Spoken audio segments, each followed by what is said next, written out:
Vita tanteraka ny fanarenana ny station de pompage na ny toby fampiakaran-drano vaovao ato amin'ny commune ambanivohitra Ivato district-ny Vohipeno faritra Fitovinany izay marina fa mandeha amin'ny angovo azo avy amin'ny masoandro ary manana tanjaka 70 kilowatt. Fambolem-bary moa zany tena fototra iaignana eto hatramin'izay. Tany amin'ny andron'ny filovirasana rehefa vita voalohany tany nandeha nahafapo io rano io ka tany amin'ny 50 ans plus tamin'andro mbola sy tanteraka aloha zao tamin'andro telo sy masoandro ohatran'izao izy fa mandeha amina resaka gasoil. Tamin'izany dia miaigna ara-dalàna ny vahoaka teto ary tena nafinaritra ampy ny rano. Tamin'izany koa moa zany toetr'andro mbola tsara, mbola mandeha normal tsara aby ny andro, ny orak'andro, mety tsara izy, mety tsara ny fambolena. Akeolina nefa zany rehefa tapaka ny famasina amin'ny resaka gasoil dia miala koa ny groupe teto fa simba dia nijanona sy namboly miandry ranon'olona nalaina. Matetika zay taogna fosy sy mamboly misy ary tena sahiragna amin'ny resaka sakafo hoanina. Tao anatin'ny fahasalana zay tena atao hoe sahiragna tena sahiragna satria saraina telo ny vokatra ao agnatin'ny tasika hoe la mamokatra 100 daba zany zarana 30 daba avao miakatra dia igny afina agnatin'ny tao satria misy indrimam-boly moa koa agnatin'ny tao mamboly.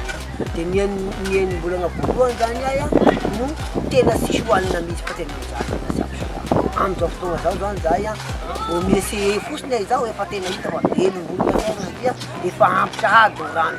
Ny ranon'olona koa moa tamin'ity efa tonga ho azy nafinaritra satria tena azo lazaina hoe ho ampy azona iampy koa tsara fa vokatra ny tanimbana iverigna amin'ny laon'ny taloha ho ampy sakafo. Azo matoko tsara zany zay fa azo lazaina hoe velona tena velona ny taranaka manjavonay ary iay koa zany ao anatin'ny mitarika an'ilay vahoaka ankehitriny dia efa manana tanjona mipetrapetraka ao mba ikolokolona anazy mba sy ho vilavila ho azy fosiny mahafinaritra. Nagneritreritinay zany lohatreto satria teo zao amina tondritsaka raha ohatran'mba azo atiny taogna hektara isa taogna fa amin'ny eritreritinay zany mba mahita 5 tonne agny zany. Tombony amin'izao fahavitan'ny fotodrafitrasa izao afaka manotraka velaran-tany hatrany amin'ny 530 hektara. Tokantrano mpamboly 737 no misitraka mivantana izany.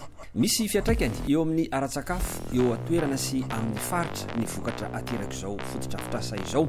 Ampiakatra ihany koa ny vola miditra sy ny fahampiainan'ny tokantrano. Anamafy ny fahafahamiatrika ny fiovan'ny toetrandro noho ny fifehezana ny rano ary mampiena ny rivotra maloto noho ny fampiasana ny angovo avy amin'ny masoandro.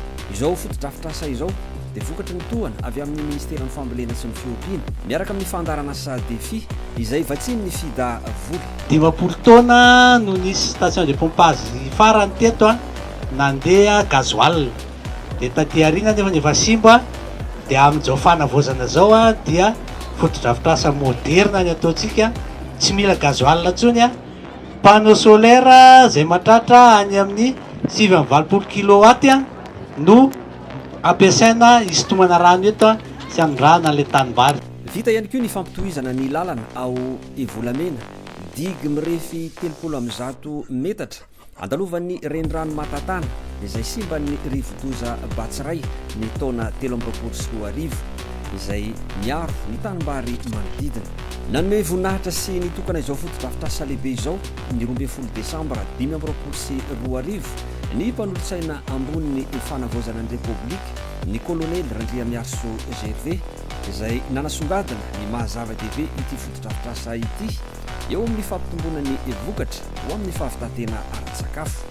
Nisolotena ny ministry ny fambolena sy ny fiompiana Rasatarimanana Zozelerina kosa ny mpandrindra nasionaly ny fandarana sa défi Randrianartina Pierrot Serge mamboly vary indroa hatramin'ny 3 isa-taona ato amin'ny Lemaka Ivato.